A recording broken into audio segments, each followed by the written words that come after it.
The moment your energy shifts is the moment everything about this story quietly rewrites itself. And I want you to really let that sink in, because for the longest time you thought the only way anything would change is if they suddenly woke up, suddenly grew up, suddenly saw the light and realized you were the best thing that ever happened to them. You replayed that fantasy over and over. The apology speech, the tears, the "I finally get it now." And meanwhile, the real shift was never going to come from them. It was always going to come from you, from the way you relate to yourself, from the way you decide to stop handing them the keys to your emotional state when an ex-avoidant comes back.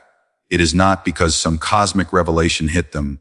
It is because on a nervous system level, they can feel that the grip they once had on you is slipping, that pull, that emotional access, that power they used to feel when your entire world revolved around them. It is not there in the same way anymore. And that is what pulls them back toward you like a magnet. They do not even fully understand. Think about who you were when you were entangled with them. Your energy back then was a constant reaching, a constant leaning in. You were always trying, always fixing, always adjusting. You sent long messages explaining how you felt. You walked on eggshells around their moods. You dimmed your needs because you were afraid of being too much. You forgave quickly. You overgave. You held space for their trauma, their past, their fears, while quietly abandoning your own. That energy is intoxicating for someone who is afraid of real intimacy, because they get all the benefits of being deeply wanted without having to step fully into the stability of truly showing up. They can stay half in, half out, and still feel like the center of someone's universe, as long as your focus is locked on them. As long as your nervous system is chasing their crumbs, they feel safe in their avoidance. They still have control without having to risk vulnerability. But then something inside you breaks in a different way.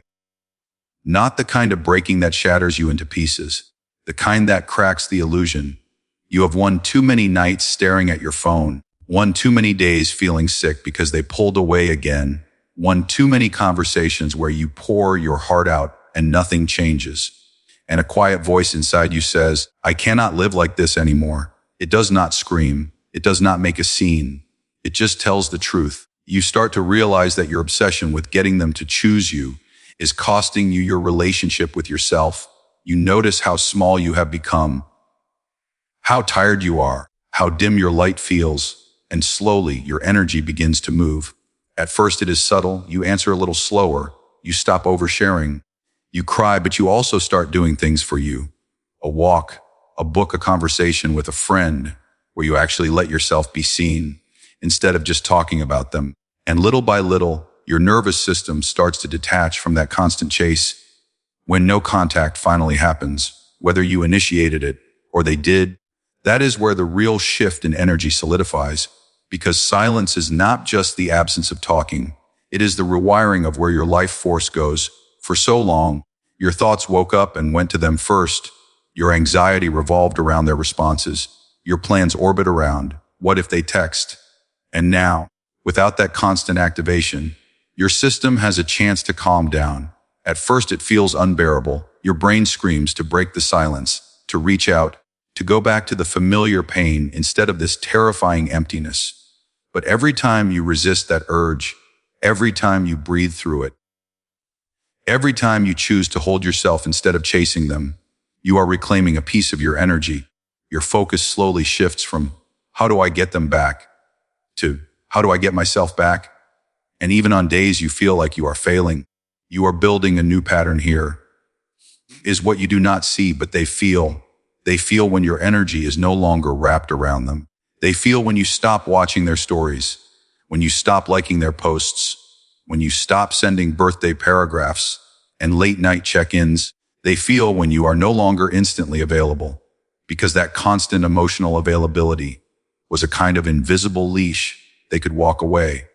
They could pull back. They could disappear for a bit and still feel you tugging on that rope, still feel you waiting on the other end. And that gave them a sense of safety. Twisted as it sounds, it allowed them to stay avoidant without ever fully losing you. When that rope drops, when your energy is no longer reaching, their nervous system registers the loss. The background noise of, I am wanted no matter what I do, suddenly goes quiet, and that silence makes them uncomfortable in a way they did not anticipate. They may not have the language for it. They may not sit there and say to themselves, wow, their energy has changed, but they feel it as an absence of your reassurance, an absence of your steady presence, an absence of your emotional labor. They notice that when they scroll, they do not see your name in their notifications. When they spiral, they do not have your messages as a safety net. When something happens, good or bad, they instinctively think to tell you, and then remember you are not there anymore. That is not just about missing your personality. That is about missing the role your energy played in regulating their world. And the more grounded you become in yourself, the more you lean into your own life, your own goals, your own joy, the more intense that contrast feels for them, especially if the rest of their world still operates on shallow connections and emotional distance. Here is the beautiful, painful irony. The very energy that once kept you trapped is the energy that ultimately frees you. Your willingness to pour so deeply is not the problem. It is where you were pouring that broke you. When you start pouring that same care into yourself, into your healing, into your growth, your entire vibration shifts. People feel it. You walk differently. You respond differently. You no longer radiate, please choose me. You radiate, I have already chosen myself. And that is magnetic, not just to your ex, but to everything in your life, your career, your friendships, your opportunities, but to an ex-avoidant specifically. It is disorienting because they were certain they could always come back to the same version of you, the one whose world stopped and started with them. And now they are faced with someone who has their own orbit. So when they reappear, when that message comes through, when they suddenly want to know how you have been, understand what you are really feeling under the surface. You are feeling the echo of that energy shift. You are feeling the pull of someone who can sense that they no longer have the same power over you, that they are not the center of your universe anymore. And it bothers them. Not always because they love you in the way you needed, sometimes simply because it confronts their ego, their belief that they could move in and out of your life without consequence. Your new energy proves that belief wrong. They might frame it as curiosity, as missing you, as wanting to check in, and maybe there is some truth in that, but beneath all of it is this reality. They can feel that you took your power back, and that is the only reason their nervous system is suddenly interested in you again, what you do with that awareness, how you protect that reclaimed energy. That is where your real power lies now. The first thing you need to understand, deep in your bones, is that when an ex-avoidant comes back after hurting you, their return is almost never about you suddenly becoming more worthy, more attractive, more lovable than you were before. It is about their own discomfort catching up with them. The silence they once craved starts to echo. The space they thought they wanted finally turns around and looks them in the eye. And for the first time they feel, not just intellectually but emotionally, what it actually means to live without your presence. For so long they told themselves a story that made it easier to push you away. They said you were too intense, too emotional, too needy. They magnified your flaws and minimized their own, all so they could feel justified in running from the closeness you offered. But that story was built on fear, not truth. And fear has a way of cracking when reality gets quiet enough. When you were in their life, you were not just a person. You were a buffer between them and their own emptiness. Your texts, your check-ins, your concern, your constant emotional availability created this soft cushion around their loneliness. Even when they were distant, even when they were cold, they still knew on some level that you were there, that if they needed validation, if they needed reassurance, if they needed someone to remind them they mattered, they could find it in you. That feeling becomes a kind of emotional anesthesia. It numbs the deeper truth that they are afraid to sit with, the truth that they do not know how to receive love without feeling trapped, that they do not know how to stay without sabotaging, that they carry wounds that make intimacy feel dangerous instead of safe. As long as you are there, over-giving, over-understanding, they never have to face that ache directly. They can blame you, blame timing, blame stress, anything but their own avoidance. But then the pattern breaks. Maybe you finally walk away. Maybe they push you so far that the connection shatters. Maybe no contact unfolds slowly until one day there is just silence. At first, that silence feels like relief to them. They tell themselves they can breathe now. No more pressure, no more deep talks, no more confronting feelings they are not equipped to handle. They throw themselves into distractions, work, hobbies, social media, new people. Anything that keeps their mind busy. For a while, they manage to convince themselves they made the right decision. If you cross their mind, they quickly shut it down with the same story. You were too much. It would never have worked. It is better this way. But underneath that narrative, something else is happening, slowly, almost imperceptibly. Their life is losing a certain warmth, a certain depth, a certain safety it once had without them fully appreciating it. They start to notice it in tiny, inconvenient moments. They get home after a long day, and there is no message from you asking if they are okay. Something funny happens, and they instinctively think about how you would have laughed, only to remember they cannot send it to you. They have a bad night, and instead of your gentle understanding, they are alone with their own thoughts. Those little moments begin to add up, and with each one, a quiet discomfort starts to grow, not because you were flawed or wrong, but because the protective distance they chose is now forcing them to sit with the very feelings they spent the relationship avoiding: loneliness, regret, self-doubt. And instead of having your presence to soothe those feelings, they have to face the naked reality of them. That is where the urge to come back begins, not from a place of, I finally see how incredible you are, but from, I do not like how this feels without you. This is where you have to be brutally honest with yourself. Their discomfort is not a reflection of your brokenness. It is a reflection of their humanity finally catching up. The same person who once seemed so indifferent, so unaffected, so distant, is now feeling the consequences of their own choices. They are bumping into the empty space where your love used to be. And to their nervous system, that space feels cold. It feels unfamiliar. It feels unsafe, not because you did anything wrong, but because your presence used to regulate them. You were their emotional blanket. You absorbed their moods. You softened their edges. You made their world feel a little less frightening. And now that you are not doing that, they are exposed to the rawness of their inner world, and that is deeply uncomfortable. So they reach for the last place they remember feeling held. If you do not understand this, you will look at their return like a verdict. You will assume they came back because you finally became good enough, or that they stayed away so long because you were never enough. Both of those beliefs are lies. Their return is not a grade on your worth. It is a sign that their coping mechanisms are failing. The distractions are losing their power.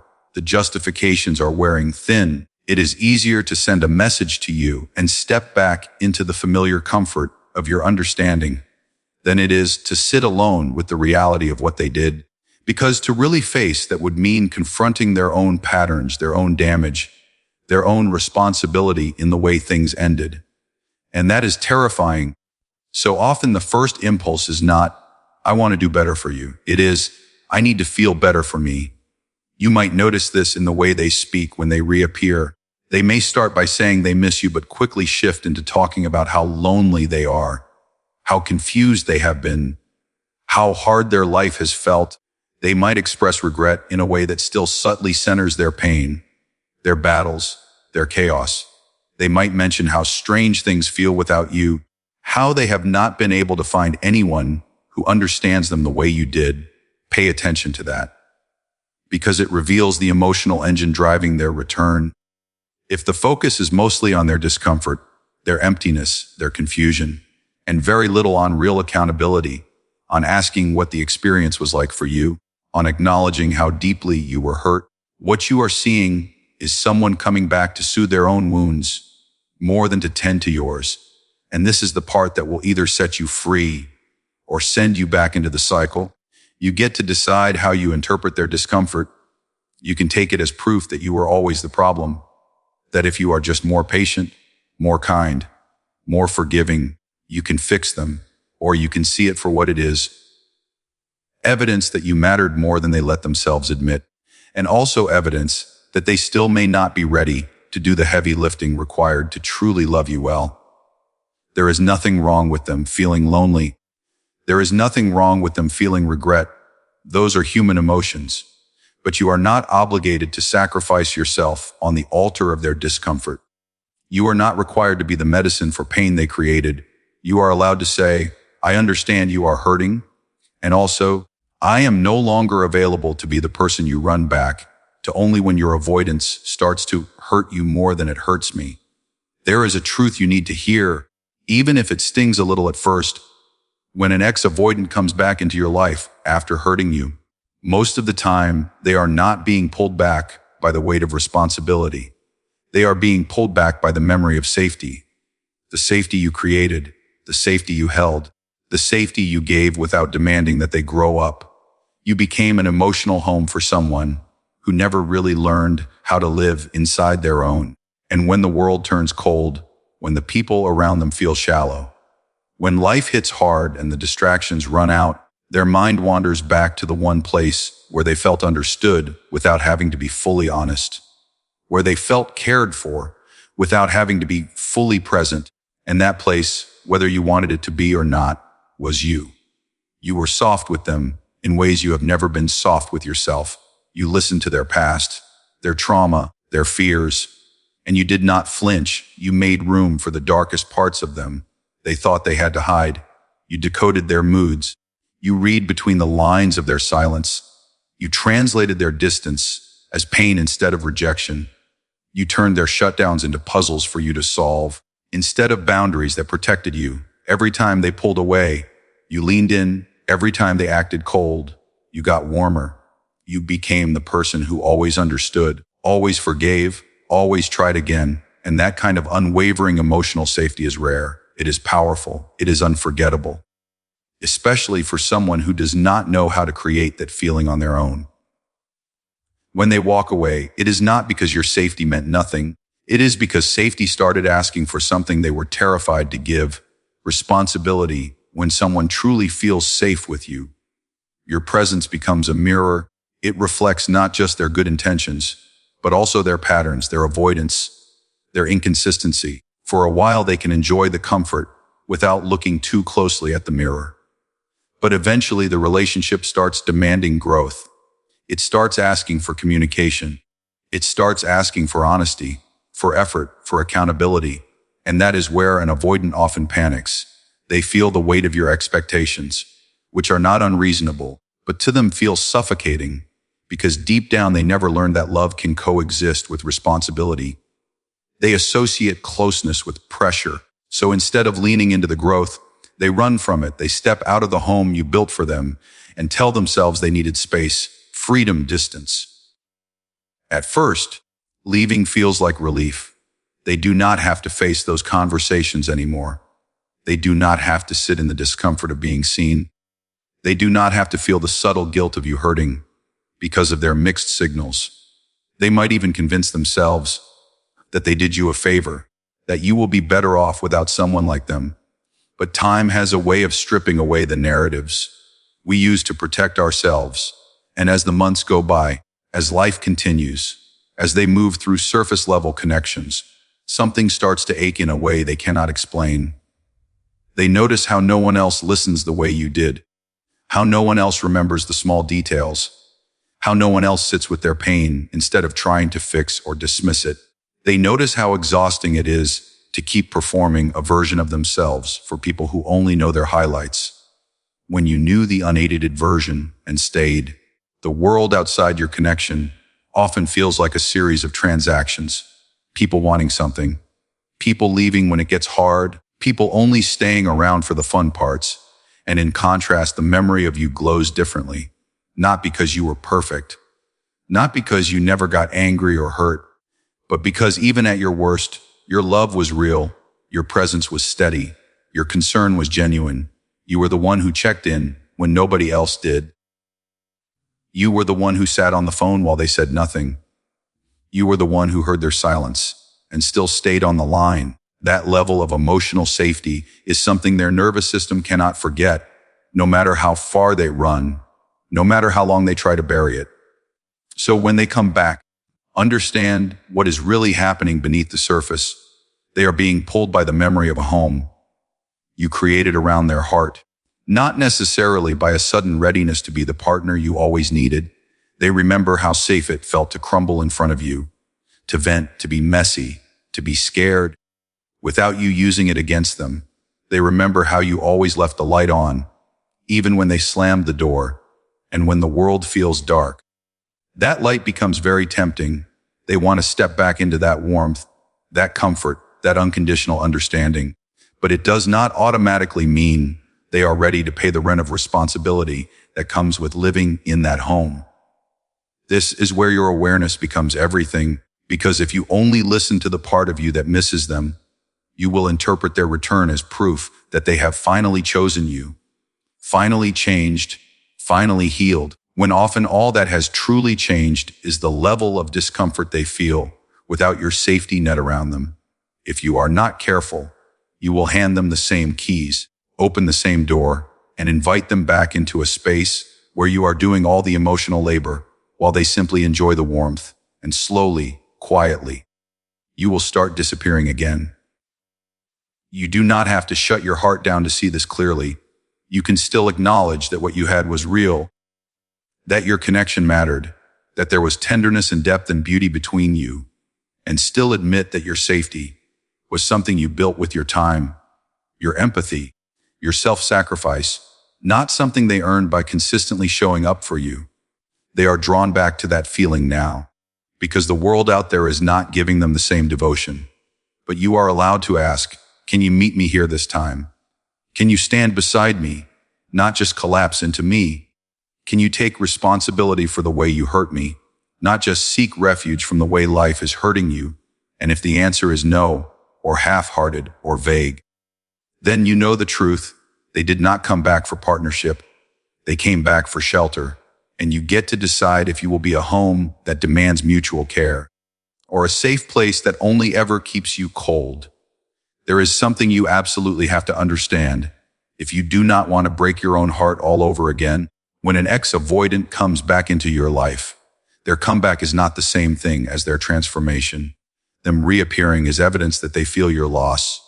Yes, but it is not proof that they have suddenly developed the emotional muscles to love you in the way you always needed.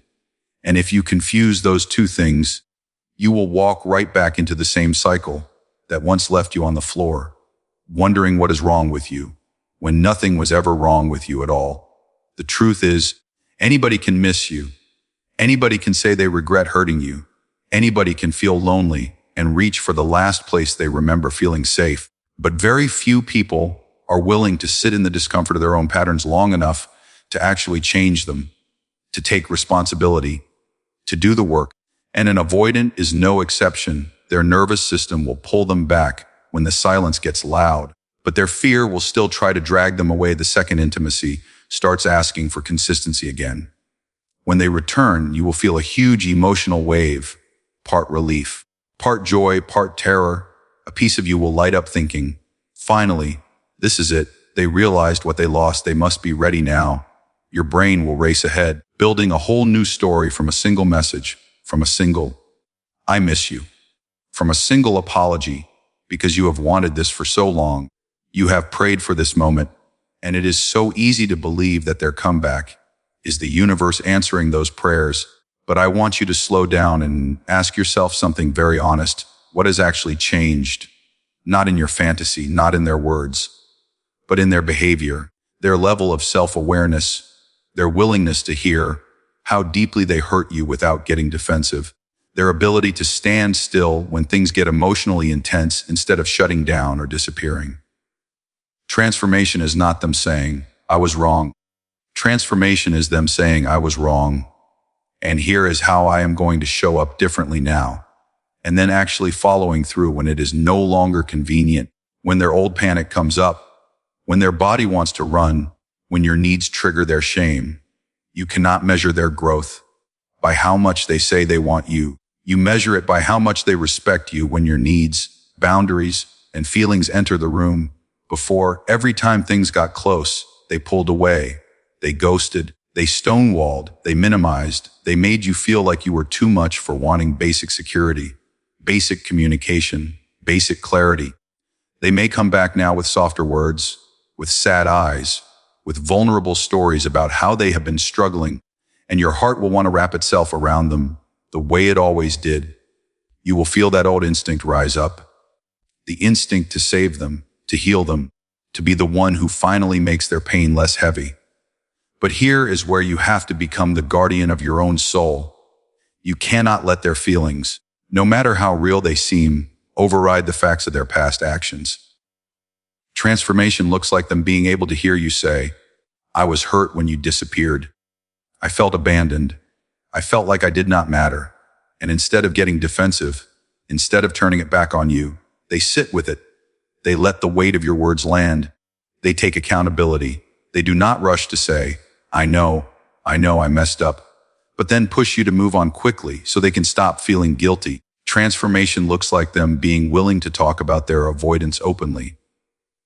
To say, "This is what I do when I am scared, and here is what I am actively doing to change it." Therapy, self-reflection, reading, practicing new habits, not just relying on your empathy to soothe their shame, but actually doing their own work so you do not have to carry both your healing and theirs on your back again. You have to remember how it felt the last time. You spent so much energy managing the relationship, monitoring their moods, decoding their silence, making excuses to your friends and to yourself. You kept saying, "They had a rough childhood. They have been through so much. They are just scared." And all of that might be true. But their fear does not make your pain less real. Their past does not cancel out your present. And if they come back expecting the same arrangement, where they get to be the wounded one and you get to be the healer, then all you are doing is signing up to bleed in the same place where you already scarred once. Their comeback is information. It tells you that the story you told yourself, that you never mattered at all, was not true. You mattered. You still matter. Your absence was felt. Your love was not forgettable. But do not confuse being missed with being ready to be loved properly. You are not wrong for wanting to believe they have changed. Hope is not your enemy. But unexamined hope will make you ignore your own body, your own intuition, your own memories. Your anxiety will start whispering again. Pay attention to how your chest feels when you talk to them. Do you feel grounded? Or do you feel like you are bracing yourself? Pay attention to what happens when you express a boundary. Do they respect it? Or do they try to negotiate you out of it with charm and vulnerability? You are allowed to ask questions now. You are allowed to move slowly. You are allowed to say, "I hear that you miss me, but I also need to see if you can be consistent." You are allowed to say, "I am not stepping back into anything unless I see real change," not just in how you talk, but in how you show up when things are messy. You are allowed to protect the healing you fought for in the dark. You cried too many nights. You rebuilt yourself from too many broken pieces to hand your heart over just because someone who once shattered it suddenly realized they do not like the emptiness without you. Let their comeback be a mirror, not a command, a mirror that shows you your growth, your strength, your worth, a mirror that proves your love was powerful enough to be missed. But do not let it drag you back into a version of yourself who needs to be chosen to feel valuable. It is not your job to turn their return into their redemption. It is your job to decide whether your future self can trust this person with your heart.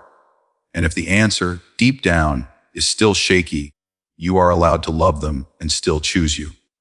There comes a point where you have to decide that this story is no longer being written over your head, but in your hands. And that point is right here, right now, when the person who once shattered you suddenly reappears, and everything in your body lights up with confusion, hope, fear, longing. And I want you to pause and really understand something. The power of this moment is not that they came back. It is that you finally get to choose differently than you did before. For so long, it felt like everything was happening to you. They pulled away, they shut down, they left, and you were left reacting, desperate, scrambling, trying to fix what you did not break, trying to make sense of choices you did not make. But this time is different, because this time you are not the same person who begged, chased, and bent yourself into impossible shapes. just to be enough for someone who did not know how to hold what you were offering. This time you are standing on ground you built with your own pain, your own healing, your own courage. And that means you are not at their mercy anymore. You are at your own. You have to remember what it took to get here. You did not just move on in a straight line. You crawled through nights that felt like they would never end. You woke up with your heart pounding and your mind screaming to check your phone, to break no contact, to run back to the familiar ache instead of this terrifying emptiness. And you chose again and again to stay with yourself. You chose to feel the grief instead of numbing it with attention that kept wounding you. You chose to cry instead of begging. You chose to talk to friends or journal or sit in silence instead of handing your heart back to the one who dropped it. And those choices changed you in ways you cannot fully see. They rewired you. They built a new kind of strength, not the kind you post online, but the kind that whispers, I will never abandon myself like that again, even if I still love you, even if I still miss you, even if some part of me still wants you. And that promise you made to yourself matters more than the fact that they finally found the courage to type your name again. When they show up now, with their words, their regret, their mixed signals, or even their apparent clarity, your old self will want to take over. That old self will say, this is your chance. Do not mess it up. Say the right thing. Forgive quickly. Be understanding. Do not push too hard. Do not scare them away. Because that is who you had to be to keep them around before. You had to be endlessly patient, endlessly forgiving, endlessly flexible. And in the process, you taught your nervous system that love means abandoning yourself. That getting picked matters more than feeling safe. But the version of you standing here today had lived through the cost of that.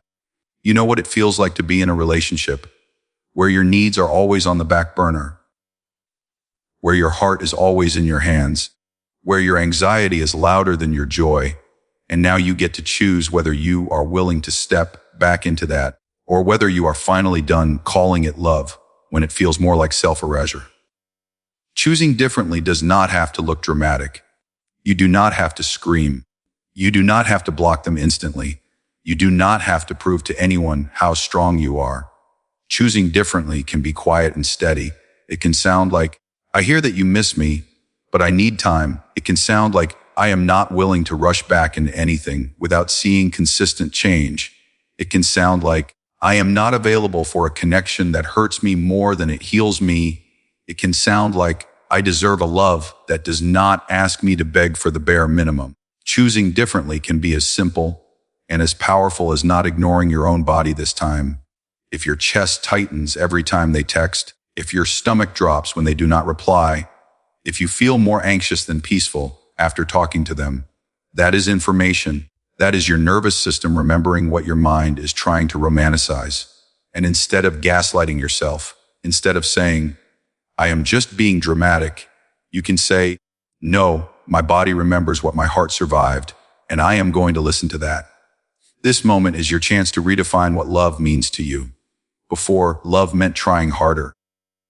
Loving more, understanding deeper. It meant being the strong one, the healer, the safe place, the one who holds everything together, even when you are breaking inside. But now you know something you did not know before. Real love does not require you to abandon yourself.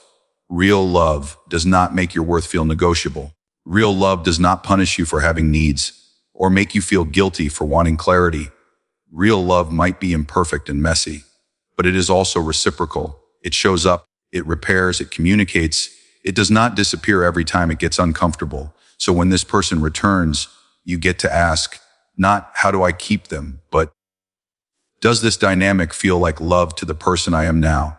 Does this serve the peace I have fought for?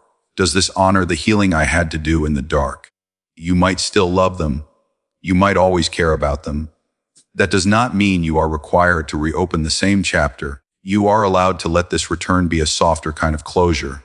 A moment where you acknowledge, yes, we mattered. Yes, it was real. Yes, there were beautiful parts.